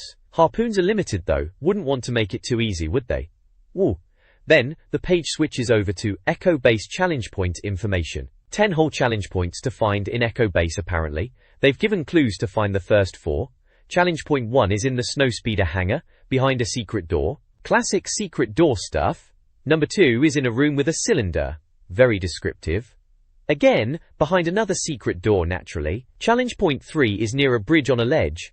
And number 4 you have to navigate a darkened section after crossing the bridge. Sounds like a bit of a scavenger hunt within the game, these challenge points. Collect them all, eh? Must be worth bragging rights down the pub back in '97. Oi, I got all 10 challenge points in Shadows of the Empire, me? Good times. Good times. This page from N64 Magazine, issue 2, looks like it's giving us the lowdown on how to snag all the hidden challenge points in Star Wars, Shadows of the Empire. Right then, back in '97, getting a proper Star Wars game on a home console that wasn't a 16-bit jobby was pretty exciting stuff, especially on the brand spanking new N64. So it's in the how-to section, and it's all about Echo Base challenge points. We've got instructions for finding points 5, 6, 7, 8 and 10. Point 5 is about jumping into a cog room. Point 6 involves a ramp and jumping across a chasm for an extra life. Point 7 is near a bridge. Point 8 is around a giant cog, bit vague, but you get the idea. Then point 10 sounds like a bit of a set piece with an ATST to destroy and a jump over a chasm after shooting some wampers, which sounds a bit random. There's also some extra advice on taking down ATSTs. Apparently the single gun fire won't cut it from the front, and their underbelly is weak. Who knew? Probably most people who played the game, to be fair. Down at the bottom it talks about the asteroid field level and more challenge points hidden in red asteroids that you have to blast with missiles. TIE fighters and bombers are mentioned. Naturally, it wouldn't be Star Wars without them. They reckon targeting the cockpit is the way to go. And there's good old R2-D2 just chilling out in the corner, bless him. Iku. Looking back, these mags were gold dust for gamers at the time. No internet walkthroughs back then. You had to rely on these pages to find all the secrets. Challenge points, eh? They were really trying to get every last bit of replayability out of these games, weren't they? Still, Shadows of the Empire was a decent Star Wars romp for the N64, even if it wasn't Empire Strikes Back on Hoth levels of amazing. This page from N64 Magazine back in '97, it's all about Shadows of the Empire, that Star Wars game on the N64. Looks like a guide for finding all 12 of these challenge points in the Ord Mantell junkyard level. They've broken it down into numbered points with little screenshots showing where to go. Challenge point 1 is on the first train, looks like you gotta jump during the ducking section to grab it. Then there's challenge point 2 where you jump over a bar on the left side of the train. It goes on like this, train hopping and boxcar climbing to get them all. Key. They mention IG-88 too, that bounty hunter droid. Apparently you need to watch out for him, be quick and not let him get the high ground. Sound advice for facing those droids. Challenge point 10 inches is where IG-88 starts, and points 11 and 12 are on red cylinders. Sounds a bit like platforming puzzles, nothing too taxing I imagine. It's all about collecting these things without endangering your mission, dramatic stuff for picking up some shiny pixels. This sort of guide was pretty common back then, wasn't it? Everyone wanted to find all the secrets in these games. 12 challenge points in Ord Mantell, right you are then. Let's get collecting. This page is from N64 Magazine, issue 2, back from May '97 if I recall correctly. It's a guide for Star Wars, Shadows of the Empire, remember that one? Proper big deal at the time, bridging the gap between the films and all that. This bit here is all about finding secret challenge points in the Gaul spaceport level. Apparently there are 15 of these blighters to find, and this magazine is spilling the beans on their locations, for a price of bribes paid by the Alliance no less cheeky. They go through each challenge point, 1 to 15, with a little screenshot showing you roughly where to look and a bit of text describing how to get to it. Number 1 for example is on top of the Outrider, Dash Rendar's ship. You just need to jump up there. Number 2 is on some ledges after wandering around a bit. Sounds like a bit of platforming. Number 3 is in the spaceport itself, involving lifts and bridges. And you need to grab a jetpack apparently, which was quite the new toy in games back then. Number 4 is on the roof of the observation tower. More jetpack action. Challenge point 5 needs some fancy jetpacking in a canyon. They warn you about running out of fuel, so you had to be careful. Typical game difficulty of the time. Number 6 is in a cave with a skiff transport, down in a chasm, and you get a health pack too, bonus. Number 7, more jetpack and ledges in a cave, you get seeker ammo as well. Point 8 is after a skiff ride, across to the other side of a canyon, for pulse ammo. Then there's point 9, after you've beaten an ATST, which were always a pain, near some switches. Point 10 involves horizontal fans, between the second and third fan as you go up, sounds fiddly. 11 is in a large cavern, high up again, watching out for enemy fire. Number 12 is mid-skiff ride, you gotta jump for it. 13 is above the Imperial freighter, jetpack time again. Points 14 and 15 are around Boba Fett's base, and you need to jetpack onto a level above the canyon floor for 14, and for the final one, number 15, you jet down to the canyon floor and find a closed hangar door. Sounds like a proper hunt. There are some additional notes dotted around too, one about Boba Fett, saying Rebel intelligence didn't know much about him, and suggesting seeker missiles and flamethrowers, and to keep your distance from Slave 1. Another note mentions, Slave 1 is a modified Zeta-class ship, and has weak spots underneath, and to use pulse cannon fire from below. They also suggest going above the ship, and dropping fire from behind. Good tips for taking down old Boba, eh? They reckon agents should use jetpacks and power-ups, and to take swift evasive action, which was all pretty standard advice for these types of games at the time. Right at the bottom it says, to be continued, and don't miss the second part of this guide in issue 3 of N64 Magazine. Gotta keep you coming back for more those magazine folks. Clever stuff really. Shadows of the Empire, yeah, that was a good game, good memories. This page is from the N64 Magazine, issue 2 it seems, going by the bottom corner. It's a how-to guide, and this time it's about getting 70 stars in Super Mario 64 as fast as possible. Blimey, 70 stars, sounds like a speedrun challenge even back then. They mention it's a bit odd to be turning Super Mario 64 into a speed challenge, but reckon if you're familiar with the game and Mario's moves from the last issue, you should be able to grab 70 stars no problem. Whoa, they're going to cover secrets and hidden stars and all that, focusing on speed. They even mention a speed Mario guide. Apparently this guide is all about avoiding frustrating bits that slow you down and finding shortcuts. It's funny to think they considered 70 stars a speedrun at the time. Now people are probably getting all 120 stars in a fraction of the time. They reckon if you want to beat the game fast with 70 stars, you should aim for about 3 hours to start with. Or if you just want a quick test, try and get the first key in under 10 minutes. They've even listed time challenges for courses and slide races. Sounds like they were really getting into squeezing every last drop out of Mario 64. Good times. This page shows a guide for getting stars quickly in Bob-omb's Battlefield from Super Mario 64, classic N64 launch title that was, wasn't it? It's part of a bigger feature about getting 70 stars in the game as fast as possible. Ambitious stuff back then, before the internet really took off, and everyone was a speedrunner. They've got instructions for grabbing the first 6 stars in the level. Star 1 is the King Bob-omb fight, Star 2 is going through the cannon to find that warp, Star 3 is using shortcut 2 to get another star quickly, Star 4 is collecting red coins, standard Mario stuff, Star 5 is the floating island and using the cannon with the wing cap, and Star 6 is dealing with the chain chomp to get that star.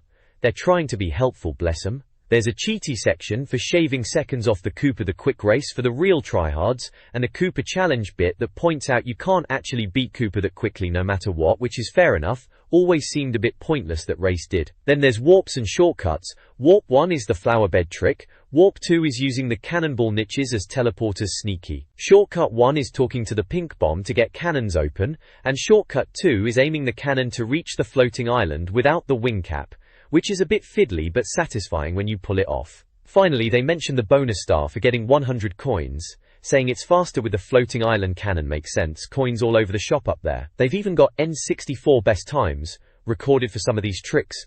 Proper nerdy stuff, I like it. Good for bragging rights in the playground, I suppose.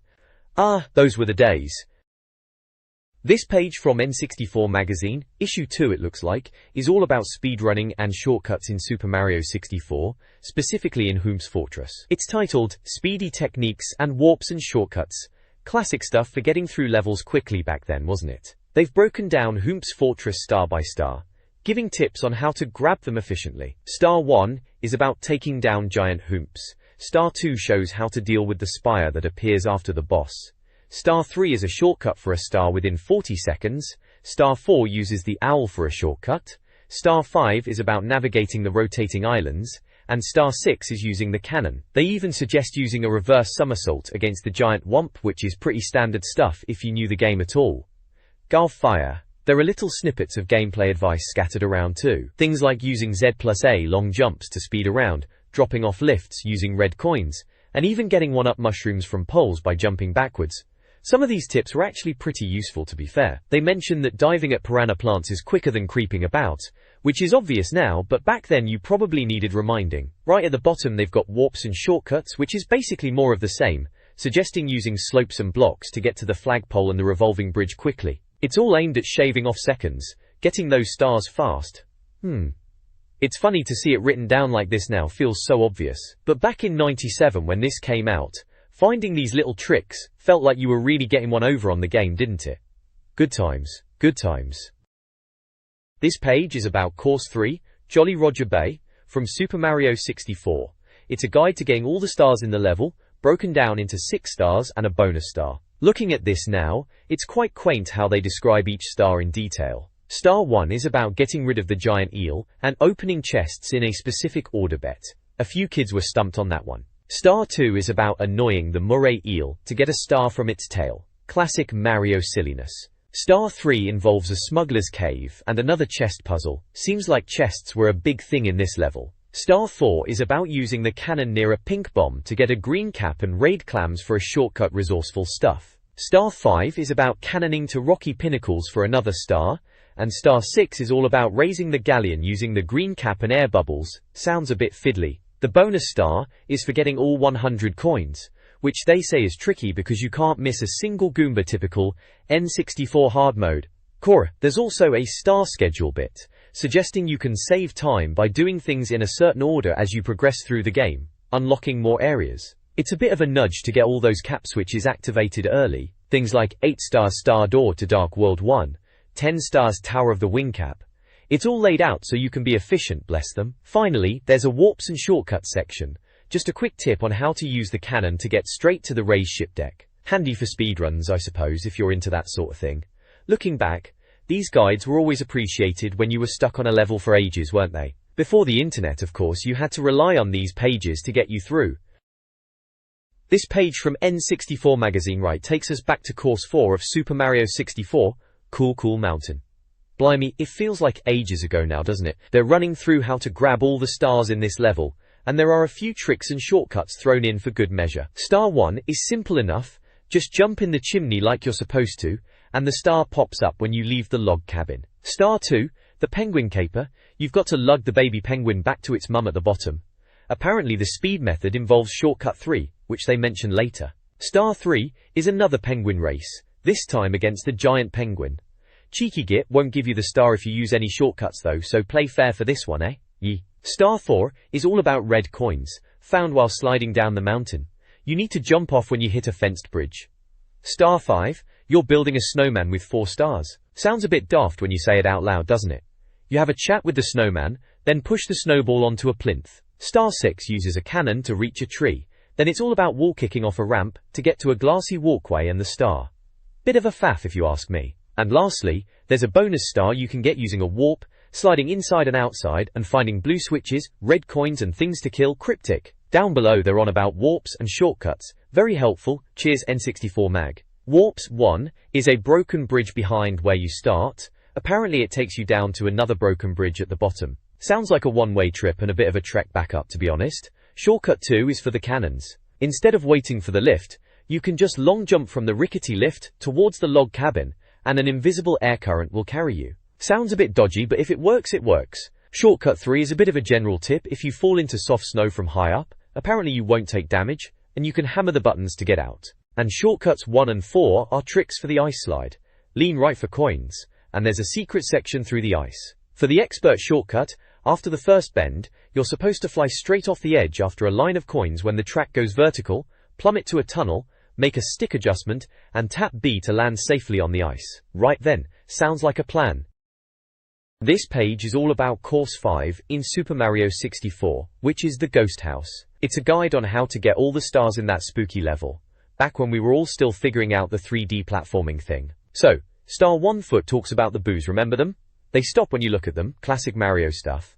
The guide suggests somersaulting and butt slamming them, good times. Then it mentions collecting 5 little boos for a big boo battle, back in the entrance hall. Star 2 Feet is just repeating that process in the carousel area outside, another big boo to deal with. Star 3 Feet is about getting into the library when the stairs are up. Looks like you have to Z+A jump through some books, and then hit the right books in order middle right left to find a secret door.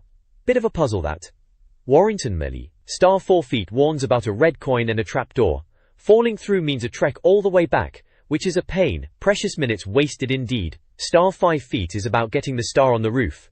They say to use a shortcut to the attic and then find a door between the skylights, then battle a big boo on the roof. Apparently getting to the rooftop star is tricky because of the camera angles, so they recommend Mario Cam and clambering up, then sliding down to the star. Sounds fiddly, those early 3D cameras could be a right pain. Star 6 Feet mentions another secret in the attic, a ghost that appears in the back room. You need the blue cap from upstairs to use a wall kick shortcut and get through a partition to fight the eyeball boss. Running rings around him is the way to go apparently. There's also a bonus star section, saying all the ghost busting gives you regular blue coins. So that's nice, I suppose. Then there's a warps and shortcuts section. Shortcut 1 Foot is about using the blue cap to go through blue partitions for quick routes. Shortcut 2 Feet is about wall kicking off a bookcase in the attic to get to a wooden platform and find another door. Clever stuff really. Hidden secrets everywhere back then.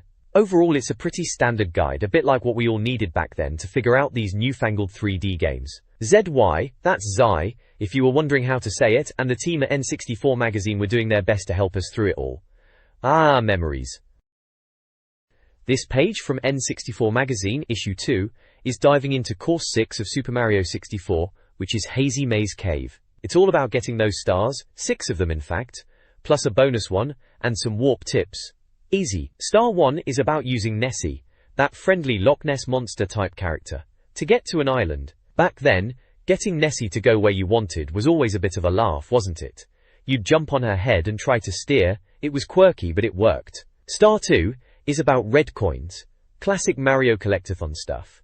This time they're in one room, and you have to use a pole, and some cork blocks. Punching cork blocks, who'd have thought it?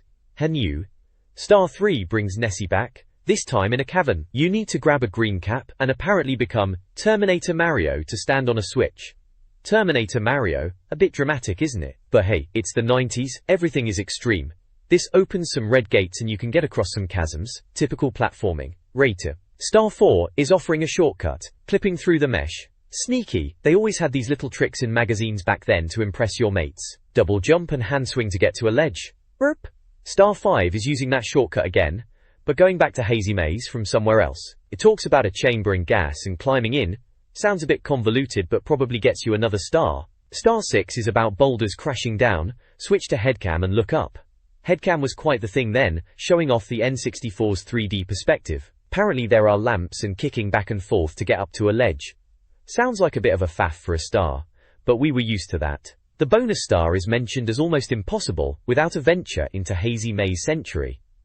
A bit dramatic again, aren't we, ZY? But it talks about a blue switch, blue coins, and invincible cap blocks.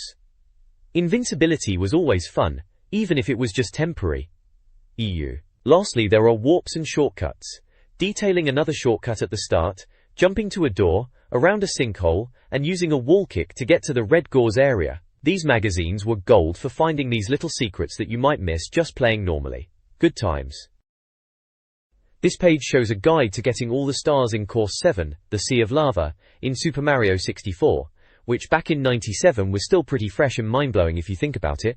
Proper 3D Mario, who'd have thought? It's laid out with tips for each of the 6 stars in the level, including how to beat the level quickly, aiming for a best time of 7 minutes and 20 seconds. Cheeky blighters. Star 1 is the usual boss fight with Big Bomb Bomb again. Star 2 is about red coins dotted around that Bomb Bomb area. Star 3 is more red coins, this time on that Bowser puzzle sliding picture thing. Star 4 sounds a bit more involved, needing cage rafts and cap flights to reach a hidden star. Then it goes into shortcuts and warps, Classic magazine fodder really, revealing secrets. Warp 1 is for those who can't be bothered with long jumps, taking you to the Wingcap Island bit. Warp 2 is about using the wingcap to get into the volcano, finding a new area. And a shortcut right at the start involves using the red cap block to fly wherever you fancy. War, good tips overall, probably useful for some kids back then struggling with the lava level, though anyone with half a brain and a wingcap could probably figure most of it out themselves, eh? Still, nice to see it all laid out like this in the mag, bringing back memories of thumbing through these pages to get the edge on my mates.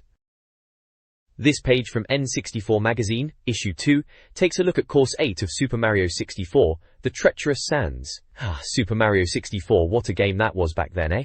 Still is, really. This article is a how-to guide for getting all the stars in this desert level, which I remember being quite a tricky one in places. So, it starts with Star 1, which is about a vulture carrying a shiny thing. Classic Mario star hunt. They suggest using a transport to get to the red brick pillars.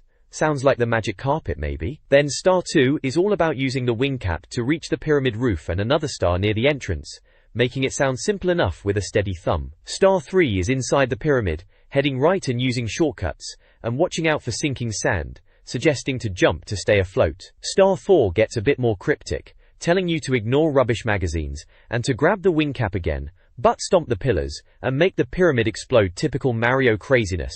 Afway. Star 5 is using the warp and flying from a cannon to get red coins, nothing too groundbreaking there. And Star 6 is back inside the pyramid, making your way to the top again for more stars. They mention a sand chute, and collecting 5 coins, standard star getting fair really. Then there's a section on warps and shortcuts, which is handy. The warp section talks about finding a wing cap and cannon near a palm tree in the oasis. Nice little cheat to skip some of the level. Shortcut 1 foot mentions using a reverse somersault or triple flip from a fly guy to get onto the stone roof of the first building and avoid the sand traps. Shortcut 2 feet is more pyramid based, using triple flips or wall kicks to get to the third story and a pole, and swapping hand swings for long jumps. Sounds like they're really trying to break the level apart.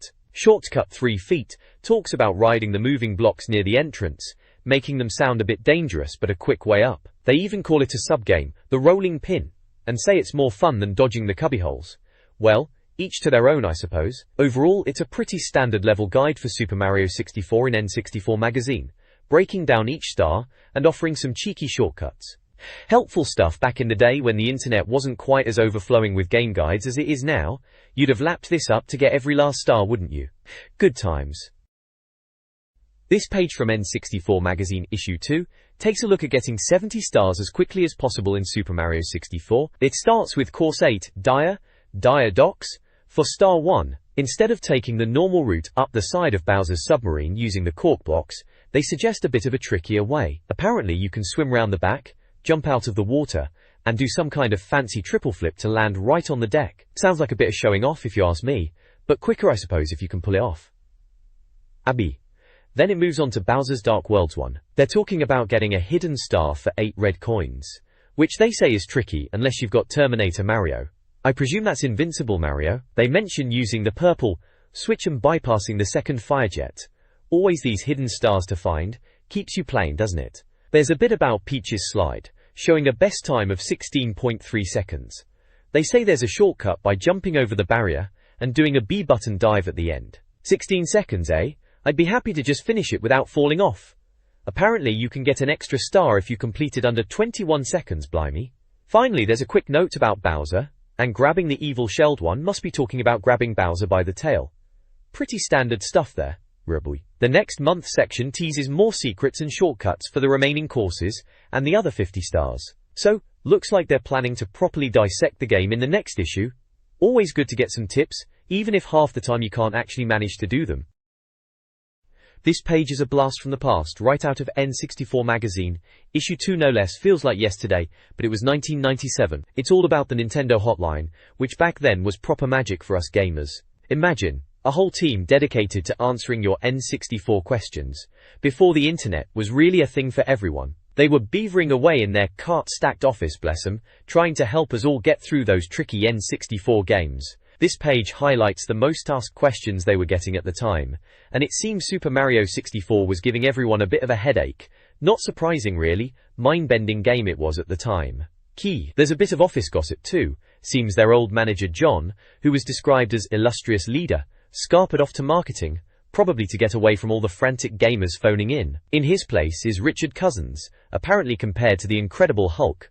Poor bloke. They've even had to hire more staff to cope with the demand. Those were the days when gaming help was actually human. The page explains what the hotline is all about. Open 7 days a week, answering thousands of calls. You could ring them up for cheats, directions, or just general game advice. Remember that phone number, 017-03652222. Probably costs a fortune to call now, if it even still works. Then we get to the juicy bit. Top 10 Super Mario 64 questions you've asked this month. It's a proper Q&A section, dealing with some of the head scratchers in Mario 64. Like how to get that star in shifting sandland, stand tall on the 4 pillars, involving a flying cap and standing on pyramid corners. Classic stuff. There's another about pole jumping for red coins in Course 10, which they say you need to beat Bowser in the Fire Sea to unlock. Typical Nintendo secrets. And then queries about retrieving caps from snowmen in Snowman's Land, and finding an igloo in Course 10 again. Someone's even struggling to find the last castle secret star, having only found 14. The answer gives a breakdown of where to look, including the princess's secret slide, sewers, secret aquarium, rainbow in the clock room, Toad, Bowser fights, and Switch palaces. Okay, sorted. It cheekily ends, as if it's that simple. Dorrington Nor, Dorrington Nor, Dorrington Nor, Dorrington Nor, Dorrington Nor, Dorrington Nor, Dorrington Nor, Dorrington Nor, Dorrington Nor, Dorrington Nor, Dorrington Nor, Dorrington Nor, Dorrington Nor, Dorrington Nor. Back then, this was gold dust, proper help from real people, for games that felt impossibly massive and complicated at the time. Ah, Super Mario 64, what a game. This page is a proper blast from the past, innit? It's one of those hotline tips pages from a Nintendo magazine back in the day, must be around 97. At the top there's a massive hotline tips banner, with a phone number. Remember calling these things up and hoping your mum didn't get a massive bill? The page is split into a few sections. On the left, it's all about game hints in a Q&A format. They're covering Super Mario 64 mostly, answering questions like how to get Star 1 on Course 13, reaching the pink bomb in Wet Dry World, getting to Big Boo's balcony, and even a daft question about controlling Mario with the D-pad, which gets a suitably sarcastic reply about headbanging. There's also a question about the disruptor weapon in what must be Shadows of the Empire for the N64, and whether you can destroy the Star Destroyer in the last level, which apparently you can't. A bit of a letdown that was. Over on the right, it's cheat codes and secrets for a couple of beat-em-ups, Killer Instinct Gold and Mortal Kombat Trilogy. For Killer Instinct Gold, they've got a list of character ultimates: Maya, Glacius, Jago, TJ Combo, Sabrewolf, Spinal, Tusk, Kim Woo, Fulgore and B Orchid and their button combos. Killer Instinct Gold was pretty flashy for its time, lots of combos, and those ultra moves.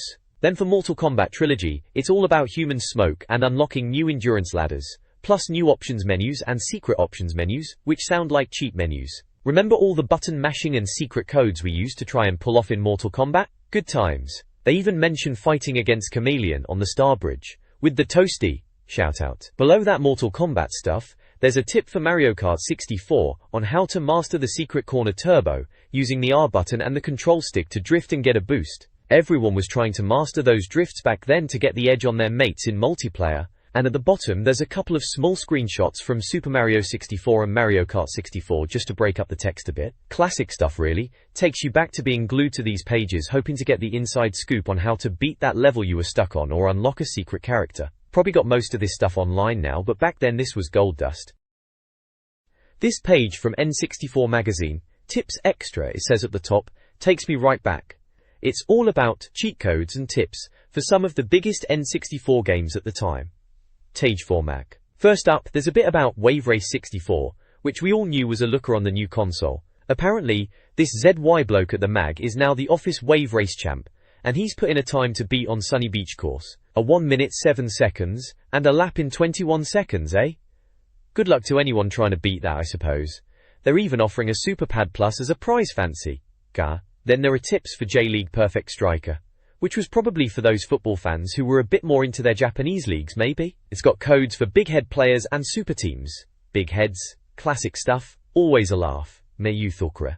Next, Wayne Gretzky's 3D hockey. Ah yes, the obligatory sports game. Here they're showing you how to make your own team and change players' attributes. 16 zeros to mess about with player sizes sounds like a right faff, but I suppose some people were into that level of detail. There are even examples of codes to make normal players, small heads, midget players, and giant players. Shiaka. Finally, there's Turok, Dinosaur Hunter. Everyone was excited about Turok back then. Dinosaurs and first-person shooting, very cutting edge for the time. They've got a list of cheat codes: pen and ink mode, disco mode, infinite lives, all weapons, unlimited ammo, the usual suspects. Robin's cheat and Greg mode sound interesting too, and even a Dana mode for small enemies. Handy if you were struggling with those raptors. It's a proper blast from the past looking at this. Brings back memories of scribbling these codes down from the magazine, hoping they actually worked and not just got printed wrong. Good times. This page is a blast from the past. It's one of those readers' top 10 tips pages from N64 Magazine, issue 2 if I remember rightly, back from May '97. It's all about readers sending in their best tips for N64 games, and they've picked the top 10. Seems like everyone was obsessed with Super Mario 64 still, which fair enough, it was amazing at the time. There are like Sesiko Neu, 4 tips for it here. One tip is about getting on top of Peach's castle after getting all the stars classic, showing off stuff really. Another Mario tip is about a Mario Kart shortcut on Mario Raceway, using the wall, proper cheeky. Someone's even sent in a Turok tip about hiding from the T-Rex, which is probably useful for some kids who were scared of that thing. There's a Pilot Wings tip to land on the orange dot in Gyrocopter B class. Sounds like hard work for not much reward if you ask me. And another Mario Kart tip about going under the green pipe in time trial. Bit fiddly, but anything for a faster lap, eh? There's also a tip for Wave Race 64, about refueling at the nearest petrol station. Obvious really, isn't it? Then there's more Super Mario 64 stuff about butterflies and bombs on courses 2, 12 and 13, and getting to the top of the castle without 120 stars, which sounds like cheating to me, but hey, whatever works. Course 7 in Mario 64 has a secret warp near the drawbridge, who knew? And lastly, someone has sent in a cheat for the Addams Family game on SNES, for loads of lives, bit old school even for back then. Wasn't the N64 meant to be the future? At the bottom there's a form to send in your own tips to N64 Magazine, for a chance to win an N64 pin badge. Those were the days, everyone wanted one of those badges. You had to fill in the game name and your tip and send it off to their posh London address in Monmouth Street. Simple times really. This page is from the letters section of N64 Magazine issue 2, back in May '97. It's titled Club 64, and it's all about reader feedback, mostly about the new N64 console and the magazine itself. There's a bloke at the top, looks like the editor, buried under a pile of letters, quite the visual gag. They're asking what we think of the N64 and the games, and they seem pleased with the response. Letter of the month gets a bunch of goodies, like a memory card, a daft keychain, a controller extender, and an S-video cable. Fancy stuff at the time. The letters themselves are pretty typical of the era. One chap called Anthony Fletcher is moaning about game prices and the officialdom of publications, quite the cynic. Another one, Ashley Ashman Bennett, is bragging about importing games from America and reckons UK prices are too high, typical import enthusiast. There's a section called Slashed Prices talking about how Europe is getting ripped off compared to Japan and the US on N64 prices, which was a common complaint back then. They mention prices of £85 for the console and games costing up to £70.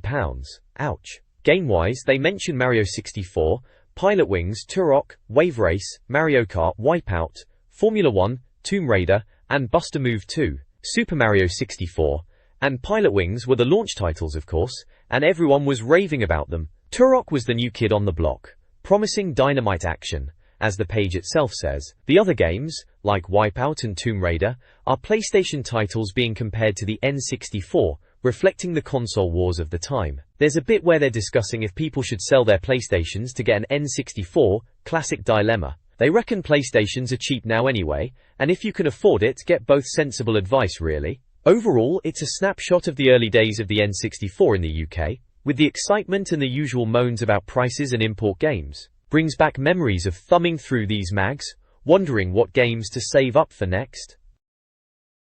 This page is a letters page and a section called I'm the Best, Your Feats of N64 Daring, from a gaming mag. In the letters section, some folks are asking the important questions of the day. Someone called Jay Taylor is wondering if we'll ever see Rave Racer on the N64, you know, like Ridge Racer but Namco's version.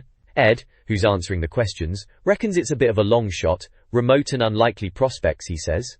Another one is asking about a modem for the 64DD, so we could all be online downloading extra levels and whatnot. Remember the 64DD? Yeah, it didn't quite take off, did it? Ed's playing it cool, saying nothing's definite yet. Prices are always a hot topic. Someone moans N64 games are more expensive than PlayStation 1s, and Ed puts it down to cartridges being pricier to make than CDs. Fair enough, I suppose. There's also a query about a universal adapter for British N64s, but Ed doesn't think there's enough demand. Then there's a bloke called Rossi wanting to know about Mario Kart 64 bundles and Star Fox 64 packs coming to the UK, and when we might see them. Ed says to hang fire and test next month. A bit vague, really.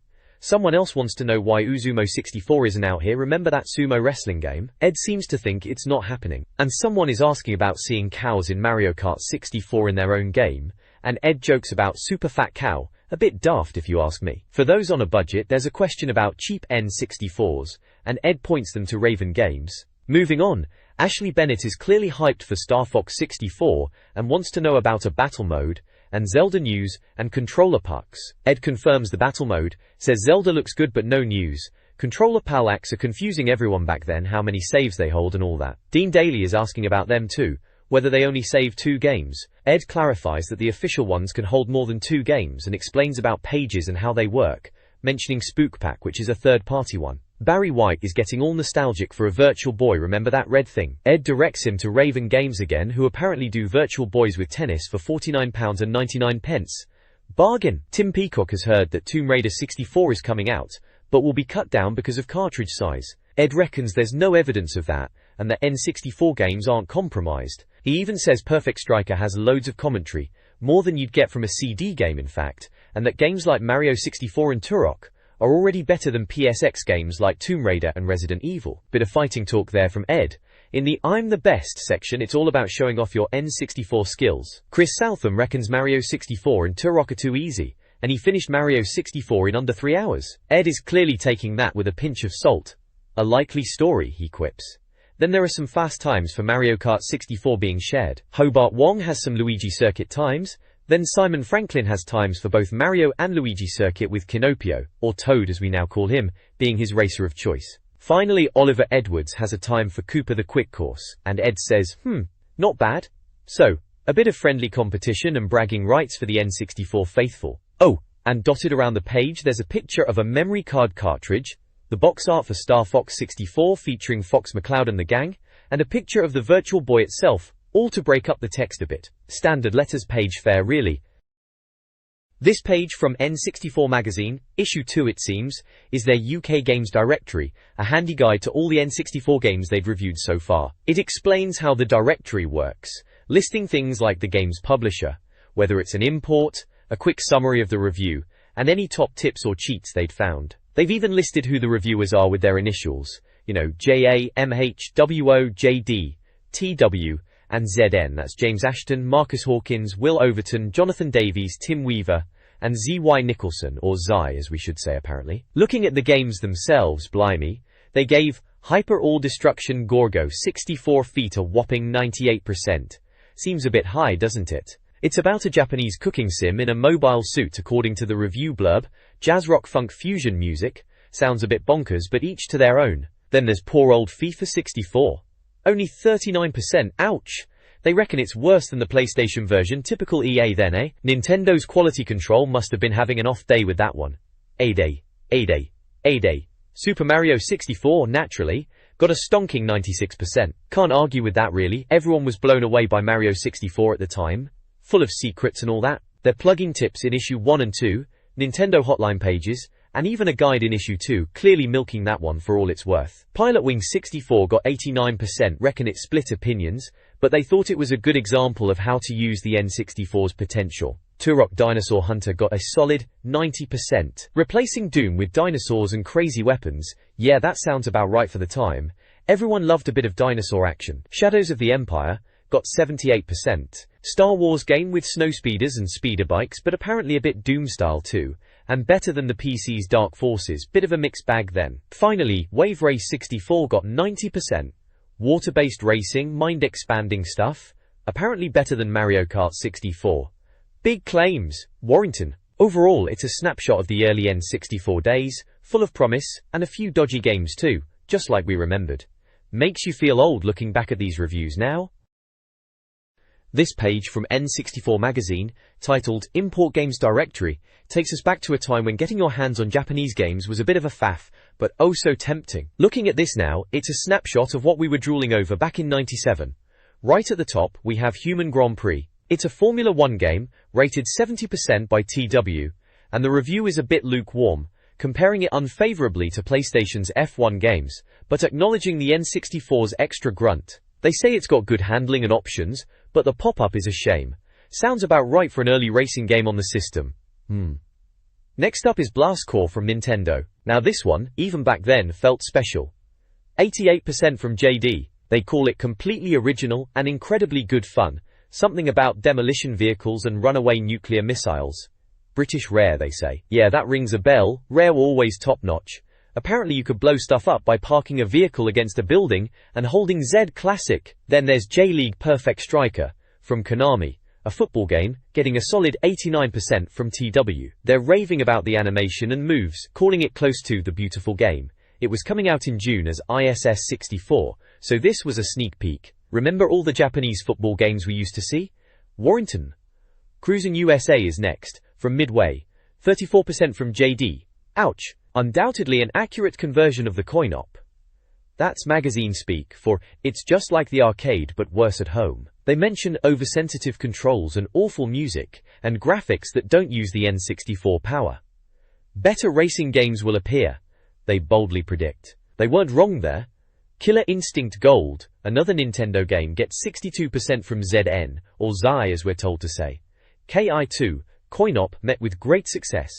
They say it's a perfect conversion, but maybe too reliant on fancy combos. From a previous era of beat-em-ups.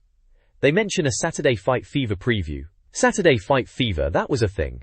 End any combo with HCB, F plus QK as a finisher. This should pull off Maya's enormous mammoth fatality. Sounds complicated, but classic KI. Doraemon from Epoch is next, with a 60% from TW. Unlikely for UK release. They tried to make it like Mario, but slightly linear, confusing and tedious. Perhaps more suited to your younger brother or sister. Ouch again. Doraemon was a big thing in Japan, but I doubt many of us here were clamoring for it. King of Pro Baseball from Imagineer, 68% from TW. Another, unlikely UK release. Super deformed players. Copious Japanese menus. Eventually though, the too slow runners and the super skillful CPU opposition will begin to get you down. Sounds like a typical import sports game. Probably fun for a bit if you understood Japanese. The Glory of St. Andrews from Seta, 58% from TW. Another, unlikely UK release. N64's first golf game, lacking redeeming features, ropey graphics, deja vu. Disappointing golfing debut. Doesn't sound like a wholly known then. Finally, Mahjong Master, from Konami, gets 69% from WO. Unlikely UK release again. If you've never played Mahjong, this is a way to learn. Copious Japanese text. Weird Japlish intro screens. If you have a melded triplet, says Will, and draw the fourth from the wall, you may declare Kong and add it to your triplet to make a melded 4. Mahjong never really took off here, did it? Worry. Overall, a real mixed bag of import games. Some interesting stuff, some not so much. Definitely gives you a flavor of what was coming out in Japan for the N64 at the time, and what we were maybe missing out on. Or perhaps not missing out on.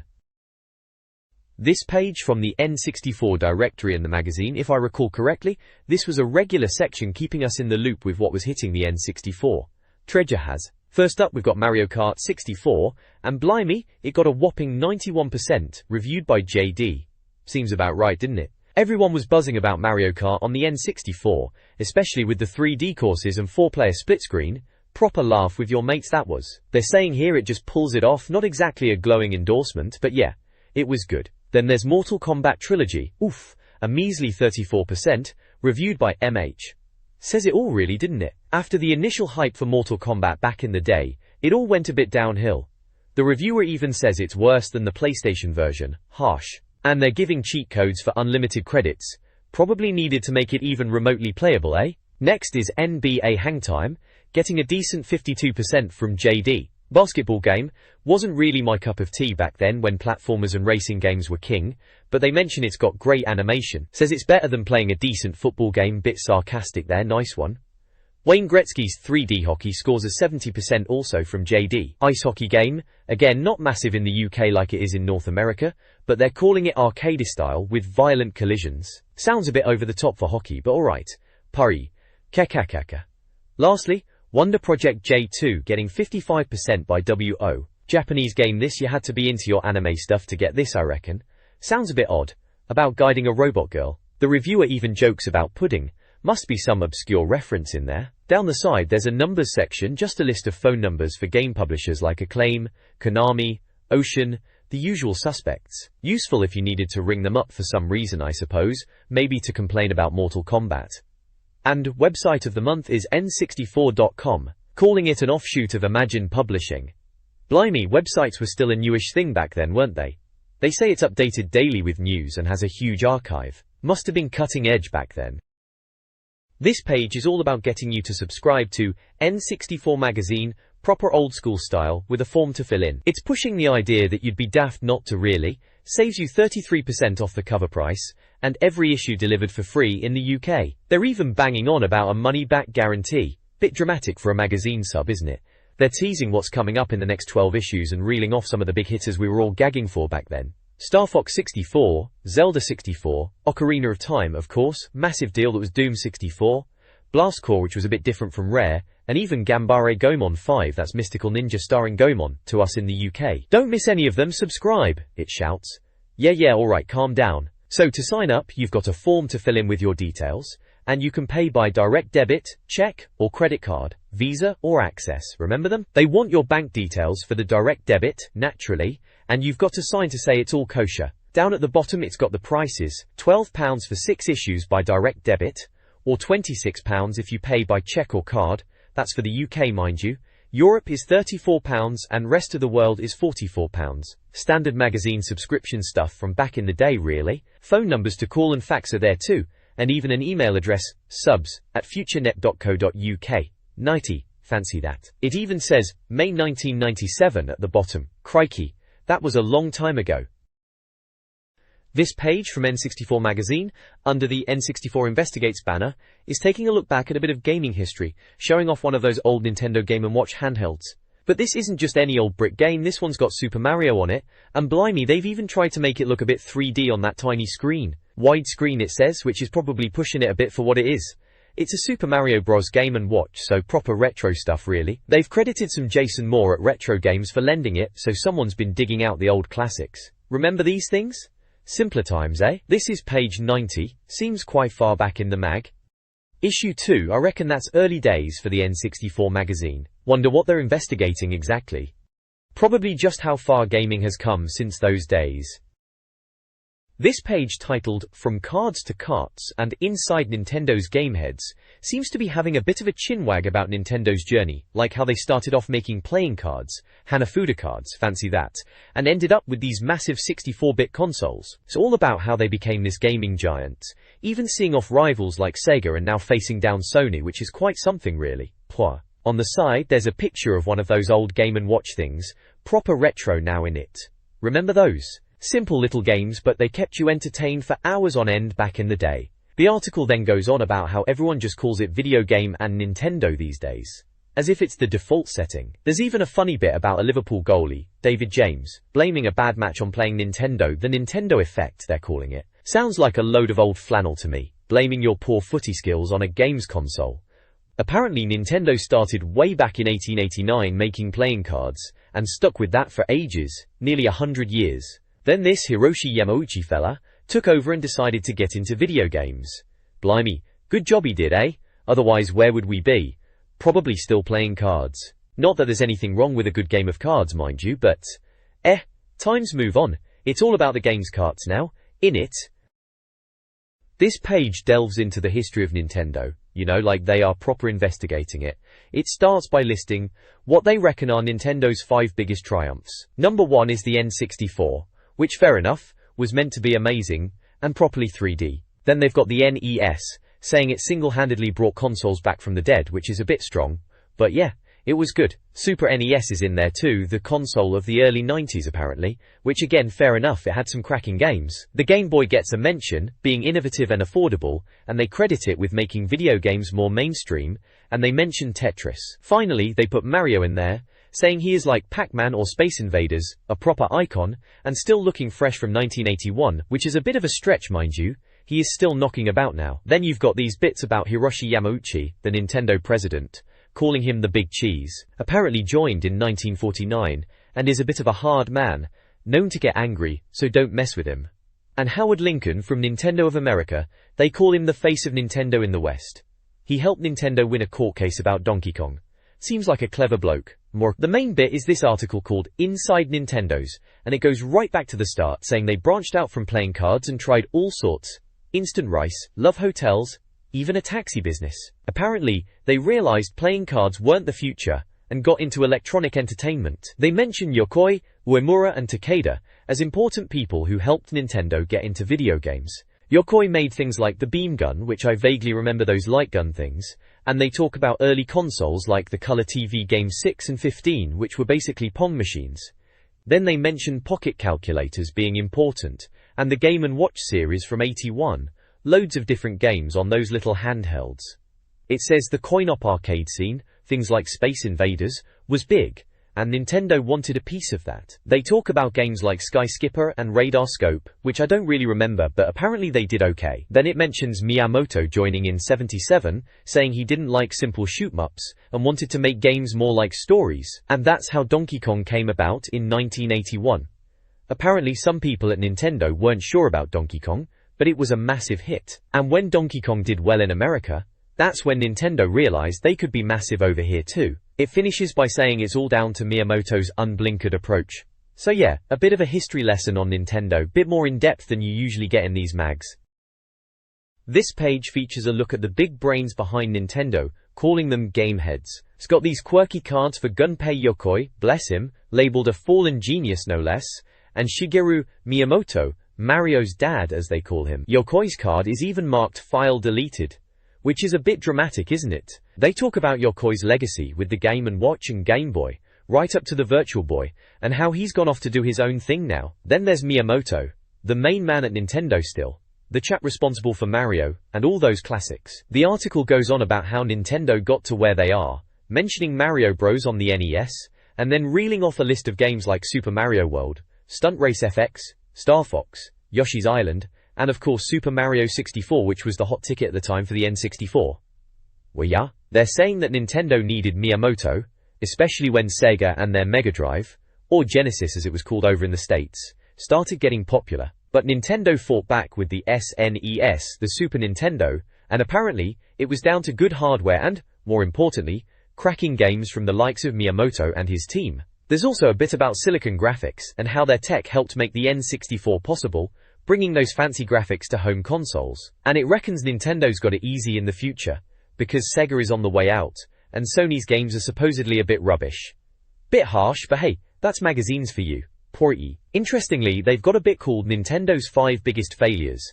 They list the Virtual Boy, which was a bit of a disaster, wasn't it? Then there's ROB, that robot thing for the NES, the Power Glove, remember that? The disc system for the NES, which never really took off outside of Japan, I don't think. And even the Zapper light gun gets a mention as a supposed failure. Bit cheeky calling the Zapper a failure. Duck Hunt was brilliant, though I suppose they mean as big failures in comparison to their massive hits. Right at the bottom there's a quick history lesson, starting way back in 1889 when Nintendo Kopai was founded, making playing cards. Then it jumps to the 70s with the Ultra Hand toy, and Atari's Pong, and Nintendo's Color TV Games 6. Shows how far they've come, eh? From playing cards to Mario in 3D. Quite a journey. This page from N64 Magazine features a good old interview with Shigeru Miyamoto, the bloke behind Mario and Zelda, and pretty much Nintendo as we know it. It's part of a section called Investigates, which sounds a bit grand, doesn't it? They're calling him the father of the modern video game, which is probably fair enough, though Nolan Bushnell might have something to say about that. Anyway, Miyamoto's having a chat about various things N64 related. First up, it's Miyamoto on cartridges. He's defending cartridges, which is a bit of a hot topic at the time, as CD-ROMs were becoming more popular. Japanese gamers apparently were all about CDs, but Miyamoto reckons cartridges still have life in them, especially for software content, which is fair enough when you think about the loading times on some of those early PlayStation games. Then it's Miyamoto on N64 game music. He's talking about wanting quality music but not just chucking loads of data at it. Says musicians might be disappointed about the limits, but they'll learn to work with it. A bit like saying less is more for game music, which is a very Nintendo approach. In it, Miyamoto on me. The N64's joypad. He thinks it's easy to get used to the new analog stick and says people will master it after a couple of hours. Well, it was a bit weird at first, wasn't it, that three-pronged controller, but you couldn't argue it worked pretty well once you got your head around it. Miyamoto on his role at Nintendo section is interesting. He says he's got 3 main jobs: being a producer on 4 or 5 games, working with other producers, and then working on some secret project, which he calls self-growing games, due out in 1998. He says people are criticizing it, saying it's not a game. Intriguing stuff. Makes you wonder what that was all about. Maybe it was something like Pets or one of those odd life sim things they started doing later.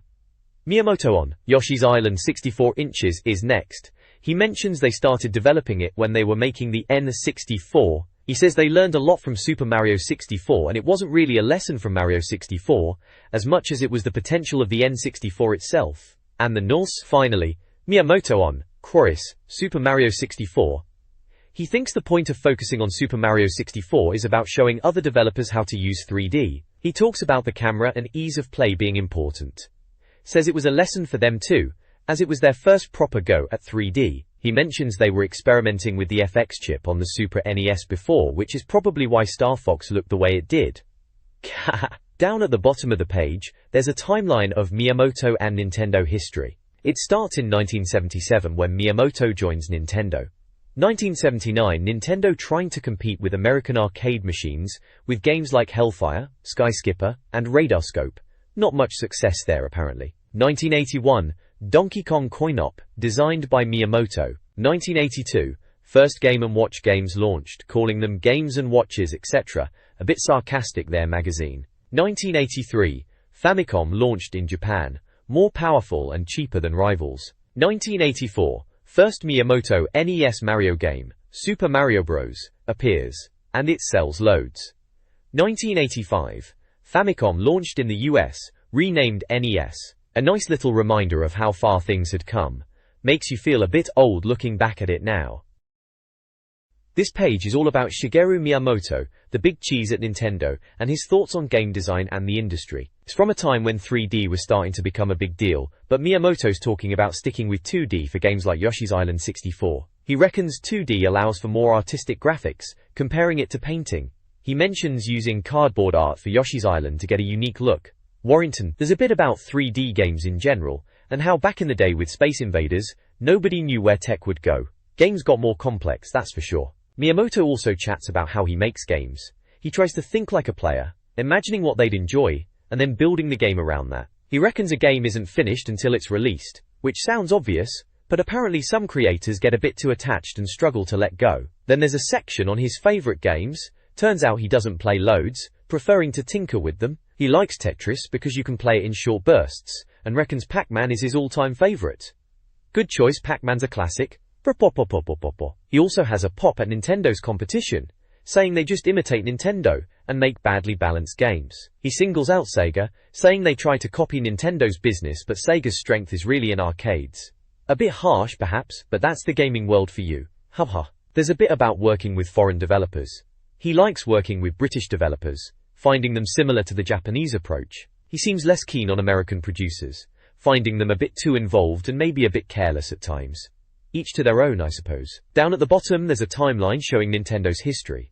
It mentions the NES disk system in '86, which never really took off over here. Then Super Mario Bros. 2 in '88 and Super Mario Bros. 3 in '89, proper classics on the NES, and the Game Boy launching in '89 as well, selling millions. Hard to believe that was all nearly 10 years ago now. Makes you feel old. There are pictures of the NES console, the Mattel version no less, and the original brick Game Boy too. Simple times really. This page delves into what makes Nintendo so successful in the gaming world. It's an interesting read actually. It starts off by acknowledging Nintendo's dominance with consoles and their hugely popular games like Mario and Zelda, mentioning they've made a fortune for Nintendo. It credits Shigeru Miyamoto as being key, starting with Donkey Kong, but emphasizes it's also the teams of planners, artists, programmers and sound guys who are top-notch. Protea. The article then looks at character as a key aspect, pointing out that Mario is more recognizable to American kids than Mickey Mouse, which is quite a statement. It mentions Mario's long history since Donkey Kong, appearing in loads of games, and even references the demise of Sonic the Hedgehog, suggesting he's become less relevant compared to Mario, which was definitely a talking point back then, Sega versus Nintendo and all that. It even lightly mocks Mario's look, mentioning his trademark cap and Miyamoto's humorous comment about not being able to come up with good hairstyles. Then it moves on to playability, which is described as Nintendo really knowing their stuff, refining gameplay laws over years of video games. It talks about their hardware contributions like the D-pad, which is fair enough, everyone used that. It highlights the importance of making games playable and fair, so the player never feels cheated, mentioning not dropping cheap spikes out of nowhere, or forcing leaps of faith where you can't see where you're going. Classic gaming frustrations we've all experienced. It stresses that clear and immediate feedback in games is crucial, using Mario's controls as an example of how responsive they are. There are also case study boxes looking at Super Mario Bros. On the NES from '84, saying it was massively influential, sharing tactics and secrets, and really establishing Mario's world. Then there's Super Mario World on the SNES from '90, calling it revolutionary 16-bit tech and the best 2D platformer, even 7 years later in '97 when this was published. It claims you haven't lived if you haven't conquered all 96 levels, and even has a bit of a dig at Sonic again, saying Super Mario World makes Sonic games look shallow. Warranty. Finally, at the bottom, there's a timeline of Nintendo happenings, from 1989 with another Mario game and Tetris being the best available, through to 1990, mentioning the NES being in a third of American homes, and the Super Famicom arriving. Then 1993, with the announcement of Project Reality with Silicon Graphics to make a new console that's the Ultra 64, which became the N64 of course. It mentions the Virtual Boy in 1994 as a weird 32-bit 3D virtual reality type console that didn't really take off despite being clever and having a few good games, mainly due to lack of support and being a bit too odd. And lastly, 1996, noting the N64 finally launching in Japan after delays, which was pretty exciting at the time, especially with the promise of Project Reality finally being real. This page delves into what makes Nintendo games so special back in the day, and it's a right good question, isn't it? We've got case studies of Zelda 2 A Link to the Past on the SNES, Super Mario Kart also on the SNES, and then jumping to the N64 Super Mario 64. The article starts by praising Zelda 2 saying from the off, leaving Link's house in the rain you knew it was something special. They talk about the freedom, the challenges, and the jolly good playability. Then it's on to Super Mario Kart, saying Nintendo basically blew everyone away with it. Apparently some folks were a bit sniffy at first, but it turned out to be a proper game, and just as good as anything else Nintendo had done, even on the fancy new 64-bit machine. The writer then talks about the Nintendo game surprise and quotes Shigeru Miyamoto about seeing something unexpected in a crowded street and how that applies to games. They reckon this feeling of the unexpected is key to Nintendo's success, like invisible blocks in Super Mario Bros. Or bosses coming back to life in Super Metroid. They even chuck in oldies like alien ships in asteroids, and getting nabbed in Galaga as examples. Moving on to variety, the article suggests that games shouldn't just be level after level of the same old thing. They mention Zelda 2 and Super Metroid again as games that keep you hooked for ages, and let you grow as you play, learning new skills for Link and Samus. And Super Mario World is mentioned for having loads of places to explore. Warrington Morris. Finally, there's a teaser for next month saying issue 3 will have a complete AZ guide to Japanese developers and what games they're all beavering away on. Sounds like a right treat for the next issue then. And of course there's a picture of Mario looking rather pleased with himself and some controllers, including one of those dinky Micro vs. Kenene System 1s. All in all, a good bit of reminiscing about why Nintendo games were, and still are, rather special, wouldn't you say?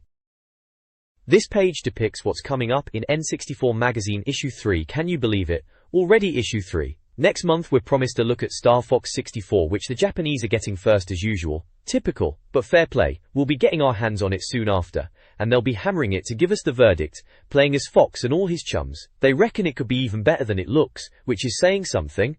Remember how hyped we were for that? Hekele. Then there's International Superstar Soccer 64. Remember J-League Perfect Striker? Well, apparently this one with proper world teams is even better. They'll be giving that a good going over next issue too. About time we got a decent footy game on the N64.